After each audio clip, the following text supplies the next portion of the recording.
నరేంద్ర బాబు గారి సారథ్యంలో ఒకే బ్రాంచ్ తో 4 ఏళ్లలో 4366 ఫ్రీ మెడికల్ సీట్లు. నీట్ 2025 షార్ట్ టర్మ్ కోర్సులో చేరండి. మార్చి 15 నుండి క్లాసులు. Sri course rights Vijayawada. Phone 9858218888. అదే విధంగా వర్మ గారు చాలా సీనియర్ పొలిటీషియన్ అండి. ఆయన కూడా సుదీర్ఘమైన ప్రయాణం చేశారు. ఎన్నో ఇబ్బందులు పడ్డారు గతంలో కూడా. చూసాం మనందరం కూడా. ప్రతి నాయకుడు రాజకీయాల్లో అటువంటి 5 సంవత్సరాలు ఎవరు కోరుకోరు. అట్లా ఉంటాయని కూడా ఎవరు ఊహించుంటారు. సో వర్మ గారు కూడా ఆ విధంగా ఇబ్బంది పడ్డారు. అయితే పదవులు ఎవరికి కేటాయిస్తారనేది ఏ పార్టీ అధిష్టానం అది నిర్ణయం తీసుకుంటారు. పవన్ కళ్యాణ్ గారు మనస్ఫూర్తిగా ఎప్పుడు కూడా మాలో ఉన్న నాయకుల్ని కూడా ప్రతిసారి అదే అంటున్నారు. ఏదో వారసత్వం రాజకీయం అని ఎవరైనా అంటే చాలా పొరపాటు అది. పవన్ కళ్యాణ్ గారు ఎప్పుడు కూడా కోరేది అంటే యువ నాయకత్వం, కొత్త నాయకత్వాన్ని మనం ఎంకరేజ్ చేయాలి.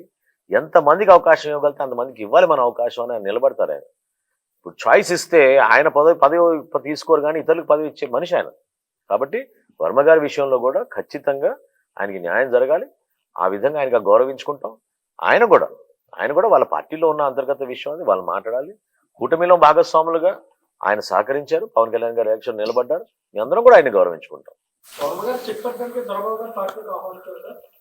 లేదండి, దొరబాబు గారు ఎలక్షన్ ముందే వద్దామని అనుకున్నారు. కొన్ని కారణాల వల్ల రాలేకపోయారు. ఆయన మాలో ఒక కుటుంబ సభ్యుడిగా ఉన్నారు. ఆయన చాలా సౌమ్యంగా ఉండే మనిషి. అటువంటి ఆలోచనలు ఏం లేదు. చెక్ పెట్టడానికి అవసరం ఏముంది? ఇది పవన్ కళ్యాణ్ గారి నియోజకవర్గం. ఇక్కడ ఎవరు చెక్ పెడతామండి? కంప్లీట్గా ఇది పిఠాపురం అనేది పవన్ కళ్యాణ్ గారి అడ్డా. అది ఇంకా దాని గురించి ఆలోచించి అవసరం లేదు. Thank you.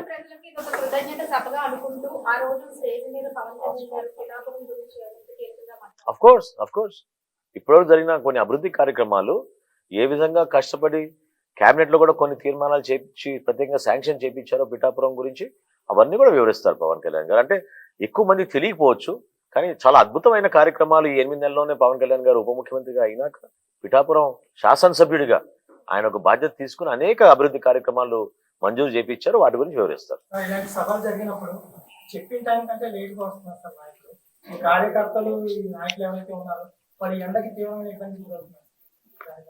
ఏమండి మేము మా సభ ప్రాంగణం విషయంలో కానివ్వండి, సభ ఏ టైం మొదలవుతుందనే దానిపైన కూడా చాలా స్పష్టత ఉంది మాకు. 4ంటికి సాయంత్రం మా సభా కార్యక్రమాలు మొదలవుతాయి. సో ఎవరికి ఇబ్బంది కలగకూడదు, ఎవరికి అసౌకర్యం కలగకూడదు. పవన్ కళ్యాణ్ గారు ప్రతి సందర్భంలో చెప్పేది ఏంటంటే తిరిగి ప్రయాణంలో వెళ్ళేటప్పుడు అందరినీ మీరు జాగ్రత్త చూసుకోండి, వాళ్ళ ఇంటికి క్షేమంగా వెళ్ళాలి, ఎవ్వరు కూడా ఇబ్బంది పడకూడదు. అందుకే ఇందాక చెప్పాను నేను, వాతావరణంలో కొన్ని మార్పులు వచ్చినాయి. మేము అన్ని విధాలుగా పుచ్చకాయలు కానివ్వండి, మజ్జిగ కానివ్వండి, వాటర్ కానివ్వండి, ఓఆర్ఎస్ ప్యాకెట్లు కానివ్వండి, ఎవరు కూడా డీహైడ్రేట్ కాకుండా ఉండడానికి కోసం అదేవిధంగా సభలో కూడా అందరికీ కూడా స్నాక్స్ అవి ఏర్పాటు చేసే విధంగా అన్నీ చూసుకున్నాం. ఎవరికి పొరపాటు జరగదు. మాకు ఒక అద్భుతమైన మెడికల్ టీం ఉంది, మాకు వాలంటీర్స్ టీములు ఉన్నారు. వీళ్ళంతా నిస్వార్థంగా పనిచేసే వ్యక్తులు చాలా మంది ఉన్నారు. ఎవరికి ఎటువంటి అవసరం